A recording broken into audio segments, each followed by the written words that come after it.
மத்திய அமெரிக்காவில் ஒரு நாடு இருக்கிறது. மத்திய அமெரிக்காவில் 2015 வரைக்கும் ஒட்டுமொத்தமான உலகத்திலேயே அதிக கொலைகள் நடந்த நாடு. அந்த நாட்டுக்கு செல்வதற்கு ஒருத்தன் கூட துணிய மாட்டான். வட அமெரிக்கா சொல்லிருச்சு, நாட்டுக்கு போகாத, உனக்கு பாஸ்போர்ட் கிடையாது, விசா கிடையாதுன்னு. கனடா சொல்லிருச்சு, அந்த நாட்டுக்கு செல்லாதே என்று. மத்திய அமெரிக்காவில் கூடிய எல் சால்வடார் என்கிற நாடு 2015 நடக்கிற ஒரு நகராட்சி தேர்தலில் யார் போட்டிடுறா? ஒரு இயக்குனர் போட்டி போடுறான். போட்டி போட்டு மேயர் தேர்தல் நகராட்சி மேயர் ஆயிடுறான்.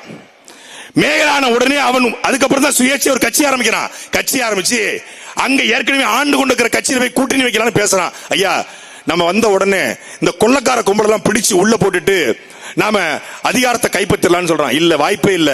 இந்த நாட்டை நடத்துவதே கொள்ளக்காரன் தான், கொலகாரன் தான். அவனை கைது பண்ணு சொன்னா ஒருத்தன் கூட ஓட்டு போட மாட்டான்னு சொல்றான். ஆனாலும் தொடர்ச்சியா பரப்புரை செய்யறான். நான் வந்தால் என் வளங்களை காப்பேன், நான் வந்தால் இந்த கொள்ளக்கார கும்பலை சிறைப்படுத்துவேன் என்று பேசுகிறான். 2019 தேர்தல் 51 விழுக்காடு வாங்கி நாட்டினுடைய அதிகாரத்தை கைப்பற்றுகிறான். 6 மாதம் என்ன பண்றானே தெரியல. ஒரே விமர்சனம் யூடியூப்ல, அங்க இருக்கக்கூடிய பேஸ்புக்ல, சோசியல் மீடியா திட்டம். என்னடா ஆட்சிக்கு வந்த 6 மாசம் சைலண்டா இருக்குன்னு. அந்த 6 மாசத்துல நாட்டினுடைய தலைநகரில் இருந்து 80 கிலோமீட்டர்ல வட மத்திய அமெரிக்காவிலே மிகப்பெரிய சிறைச்சாலையை 80,000 பேர் இருக்கக்கூடிய சிறைச்சாலையை கட்டி முடிக்கிறான். அந்த சிறைச்சாலையில தொலைபேசி கிடையாது, சிறைச்சாலைக்கு மனு கிடையாது, இணையதள வசதி கிடையாது, வைஃபை கிடையாது, சேட்டலைட்ல கூட அந்த இணையதள அந்த சிறைச்சாலையை கண்டுபிடிக்க முடியாத அளவுக்கு கட்டி முடிக்கிறான். கட்டி முடிச்சு ஒரு நாள்ல உத்தரவு, நாட்டில் கூடிய அத்தனை கொள்ளக்காரையும் பிடிச்சு ஜெயில போடுறான். 80,000 பேர் கைது செய்யப்படுறான். பல பெரிய கருப்பன்கள் எல்லாம் உள்ள போறாங்க. மலமுழங்கி மகாதேவன்கள் உள்ள போறாங்க. அங்க கலவரம் அடிக்கிறான். ஒண்ணு மண்ல சொல்றான், இதுவரைக்கும் கொள்ளையடிச்சத கொள்ளையடிச்சிட்ட, என் நாட்டினுடைய வளங்கள் என் மக்களுக்கு சொந்தம் என்று அறிக்கைப்படுறான்.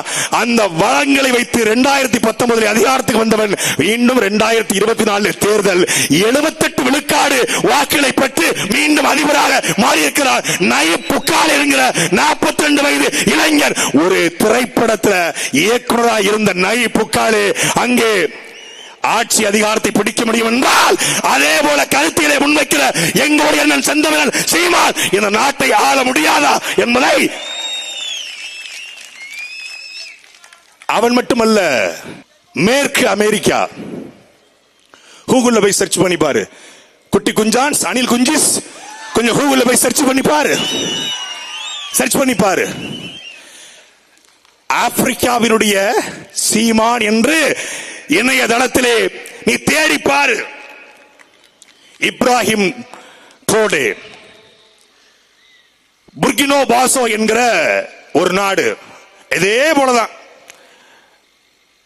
அங்க அவன் என்ன பண்ணானோ அதே மாதிரிதான்.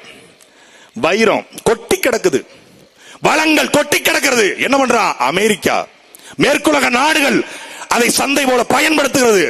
2022 மிகப்பெரிய ராணுவ புரட்சி செய்த அதிகாரத்தை கைப்பற்றுகிறார் இப்ராஹிம் ட்ரோடே. வந்தவர் என்ன சொல்றான், டேய் என் வளங்கள் என் மக்களுக்கு சொன்ன அறிகிறான். ஒரே நாள் இன்னைக்கு கத்துறான், கதறான். ஐநா ஐயோ மனித உரிமை மீறல், ஐயோ இது பாசிசம், ஐயோ இது ராசிசம், போட என் வெங்காயம்.